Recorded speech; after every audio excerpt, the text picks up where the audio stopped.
নমস্কার বন্ধুরা, সুনিতার হেসেলে সবাইকে স্বাগত। আজ চলে এসেছি বাঙালির অত্যন্ত প্রিয় একটি এঁচোড় চিংড়ি রেসিপি নিয়ে। গরম গরম ভাতের সঙ্গে এটা খেতে কিন্তু ভীষণই ভালো লাগে। আর এখন কিন্তু সারা বছরই বাজারে এঁচোড় পাওয়া যায়, তবে এই সময় এঁচোড়টা কিন্তু ভীষণই ভালো পাওয়া যায়। এঁচোড়ের সঙ্গে যদি একটু চিংড়ি মাছ যোগ করা হয় তবে এর স্বাদ কিন্তু হয় অসাধারণ। আর এটা কিন্তু গরম গরম ভাতের সঙ্গে খেতেও কিন্তু ভীষণই ভালো লাগে। এই সময় প্রত্যেকটা বাঙালি বাড়িতেই কিন্তু এই এঁচোড় চিংড়ির রান্না হয়ে থাকে। তবে আমি কিভাবে রান্না করি সেটাই আপনাদের সঙ্গে শেয়ার করব। চলুন তাহলে রেসিপিটি শুরু করা যাক। এখানে দেখুন আমি এঁচোড় চিংড়ি বানানোর জন্য এঁচোড় নিয়ে নিয়েছি। এঁচোড়টাকে আমি কেটে পরিষ্কার করে ধুয়ে নেব। দেখুন এখানে এঁচোড়টা আমি একটু মিডিয়াম সাইজের টুকরো করেই কেটে নিয়েছি, খুব বেশি বড় করিনি আবার খুব বেশি ছোটও কিন্তু করিনি। এখানে এঁচোড়টাকে খুব ভালো করে কেটে পরিষ্কার করে ধুয়ে নিয়েছি। আর এখানে এঁচোড়ে রান্না করার জন্য আমি এখানে দুটো মিডিয়াম সাইজের আলুকেও একটু ছোট টুকরো করে কেটে নিয়েছি। এবার রান্নাটা শুরু করব। তার জন্য ওভেনে আমি একটা কড়াই বসিয়ে দিয়েছি, তাতে প্রথমেই আমি জল দিয়ে দেব। পরিমাণ মতো জল দিয়ে দিয়েছি। জলের মধ্যে দিয়ে দেব হাফ চামচ পরিমাণের লবণ আর দিয়ে দেব সামান্য একটু হলুদ গুঁড়ো। এঁচোড়টাকে আমি হালকা একটু ভাপিয়ে নেব, সিদ্ধ করব না, কেননা এঁচোড়ের মধ্যে যে কষটা আছে সেই কষটা যাতে বেরিয়ে যায় সেই কারণেই আমি এখানে লবণ হলুদ জলে হালকা একটু ফুটিয়ে নেব। মিনিট পাঁচেক সময় ধরে এঁচোড়টাকে কিন্তু একটু ফুটিয়ে নেব। দেখুন এখানে জলের মধ্যে এঁচোড়টাকে দিয়ে দিয়েছি। এবার এঁচোড়টাকে আমি ফুটতে দেব।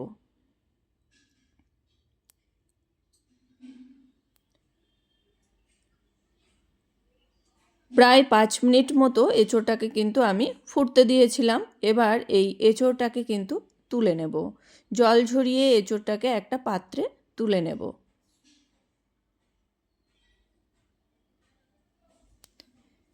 এখানে আমি সমস্ত এঁচোড়টাই কিন্তু জল ঝরিয়ে তুলে নিয়েছি। এদিকে আমি নিয়ে নিয়েছি এঁচোড় চিংড়ি বানানোর জন্য চিংড়ি মাছ।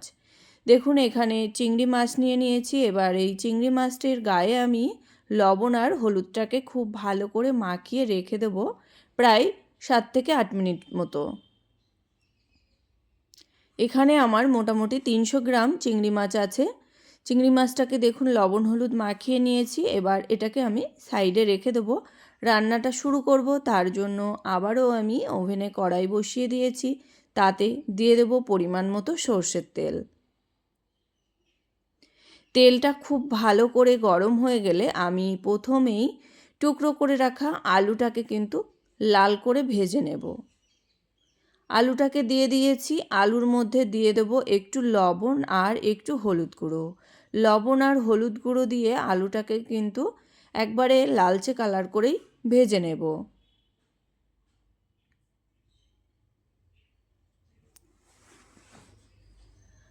এইভাবে নাড়াচাড়া করতে করতেই আলুটাকে কিন্তু লালচে কালার করে ভেজে নিয়েছি। এবার আলুটাকে তুলে নেব।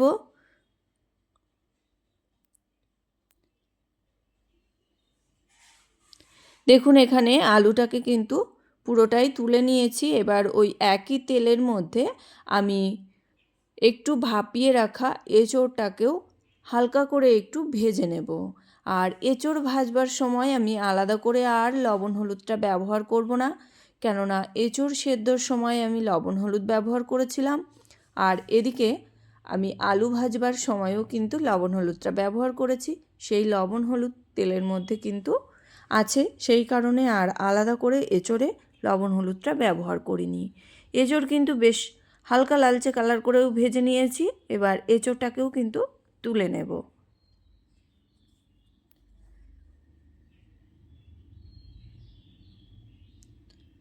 এঁচোড়টাকে তুলে নিয়েছি। এবার ওই তেলের মধ্যেই আমি চিংড়ি মাছটাকে হালকা করে একটু ভেজে নেব। চিংড়ি মাছ খুব বেশি ভাজবো না, কেননা চিংড়ি মাছ কিন্তু খুব বেশি ভাজলে খেতে ভালো লাগে না। সেই কারণে এখানে চিংড়ি মাছটাকে এইভাবে নাড়াচাড়া করতে করতে মিনিট 2-3 একটু ভেজে নেব। চিংড়ি মাছ দেখুন প্রায় 2 থেকে 3 মিনিট মতো আমি এইভাবে নাড়াচাড়া করতে করতে ভেজে নিয়েছি। এবার চিংড়ি মাছটাকেও কিন্তু তুলে নেব। চিংড়ি মাছের যখনই কালারটা চেঞ্জ হয়ে আসবে তখনই কিন্তু চিংড়ি মাছটাকে তুলে নিতে হবে।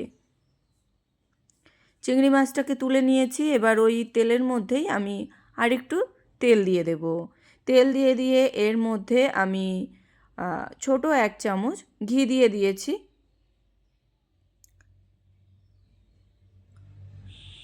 ফোড়ন হিসাবে এখানে দিয়ে দেব আমি তেজপাতা আর গোটা গরম মশলা। এই ফোড়নটা একটু ভাজা হয়ে গেলে এর মধ্যে দিয়ে দেব সামান্য একটু গোটা জিরে।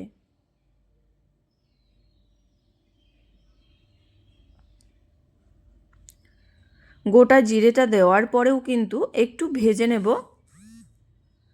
দেখুন জিরেটাকে হালকা করে একটু ভেজে নিয়েছি। এবার এর মধ্যে আমি 2টো মিডিয়াম সাইজের পেঁয়াজকে কুচিয়ে নিয়েছিলাম, সেই পেঁয়াজ কুচানোটাকে এখানে দিয়ে দিয়েছি।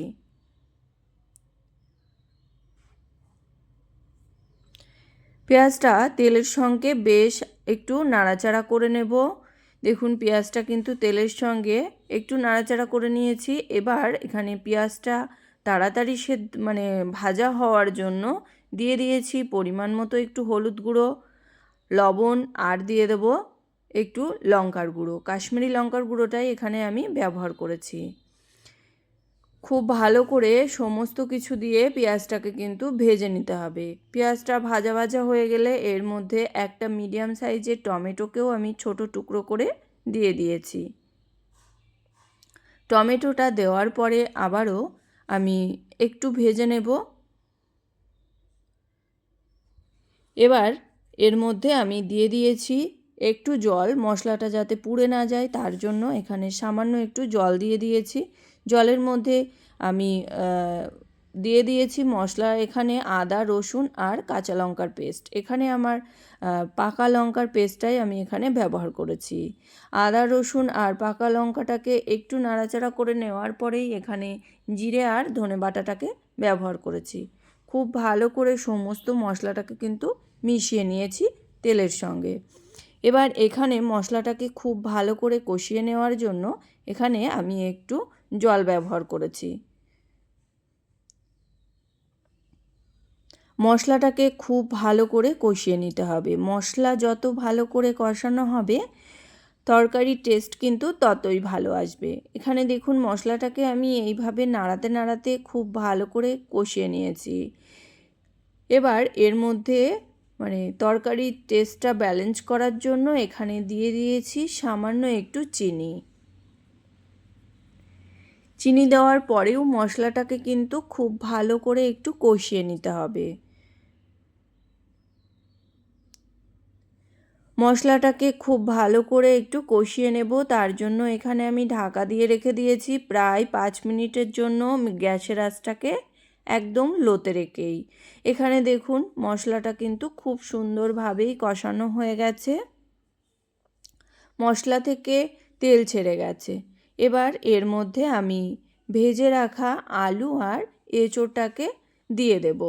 আলু আর এঁচোড়টাকে দেওয়ার পরে আবারও কিন্তু মশলার সঙ্গে আলু আর এঁচোড়টাকে খুব ভালো করে কষিয়ে নেব হাতে একটু সময় নিয়ে নিয়ে।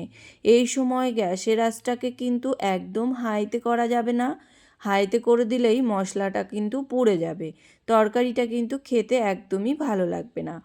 সেই কারণে গ্যাসের আঁচটাকে মিডিয়াম টু লোতে রেখেই আমরা এঁচোড় সঙ্গে মশলাটাকে খুব ভালো করে কষিয়ে নেব। দেখুন এখানে আলু এঁচোড় মশলার সঙ্গে খুব ভালো করে কষিয়ে নেওয়ার পরে দিয়ে দিয়েছি ভেজে রাখা চিংড়ি মাছ। চিংড়ি মাছটা দেওয়ার পরেও কিন্তু মশলার সঙ্গে মিনিট 5 সময় ধরে একটু কষিয়ে নেব। দেখুন এখানে চিংড়ি মাছটা দেওয়ার পরেও কিন্তু বেশ ভালো করেই কষিয়ে নিয়েছি। এবার এখানে দিয়ে দেব পরিমাণ মতো জল। এখানে দেখুন আমি জল দিয়ে দিয়েছি, প্রায় 1 বাটির মতো জল ব্যবহার করেছি, কিন্তু আমার মনে হচ্ছে জলটা একটু কম হয়ে গেছে, যেহেতু আমাদের আলু এঁচোড় এখনও কিন্তু সেদ্ধ হয়নি। সেই কারণে এখানে আমি আরও হাফ বাটির মতো জল যোগ করেছি। খুব ভালো করে সমস্ত কিছু মিশিয়ে নেওয়ার পরে এখানে আমি ঢাকা দিয়ে দেব প্রায় 10 মিনিটের জন্য। ফিরে এলাম 10 মিনিট পর। দেখুন এখানে আলু আর এঁচড় কিন্তু বেশ ভালো করেই সেদ্ধ হয়ে গেছে। খুব ভালো করে একটু মিশিয়ে নেব। খুব ভালো করে মিশিয়ে নিয়েছি। এবার এখানে আমি দিয়ে দেব সামান্য একটু গরম মশলা, আর দিয়ে দেব একটু ঘি। সামান্য একটু ঘি দিয়েছি, যেহেতু আমরা আগে ঘি ব্যবহার করেছি সেই কারণে এখন আমি সামান্য একটু ঘি দিয়ে দিয়েছি। খুব ভালো করে সমস্ত কিছু মিশিয়ে নিয়ে আমি এইভাবে আবারও একটু ফুটতে দেব ঢাকা দিয়ে, প্রায় 5 থেকে 7 মিনিটের জন্য। ফিরে এলাম, দেখুন প্রায় 5 থেকে 7 মিনিটের পর এখানে দেখুন এঁচোড় চিংড়ি কিন্তু আমাদের মোটামুটি রেডি হয়েই গেছে। এখানে আমি আর একটু ঝোলটা কমিয়ে নেব, সেই কারণে আমি এখানে আরও 2 থেকে 3 মিনিট মতো একটু হাই আঁচে জাল করে নেব। দেখলেন বন্ধুরা, কত সহজেই ঘরোয়া উপকরণেই কিন্তু সুস্বাদু এঁচোড় চিংড়ি তৈরি হয়ে গেল। এই রকম সুস্বাদু এঁচোড় চিংড়ি কিন্তু গরম গরম ভাতের সঙ্গে খেতে ভীষণই ভালো লাগে। আর আমার এই এঁচোড় চিংড়ির রেসিপি আপনাদের কেমন লাগলো অবশ্যই কিন্তু কমেন্ট করে জানাবেন। যদি ভালো লেগে থাকে তাহলে একটা লাইক করবেন আর সাবস্ক্রাইব করে পাশে থাকার অনুরোধ রইল। আজকের মতো এই পর্যন্তই। আবার দেখা হবে নতুন কোনো রেসিপি নিয়ে। ভালো থাকবেন, সুস্থ থাকবেন। ধন্যবাদ।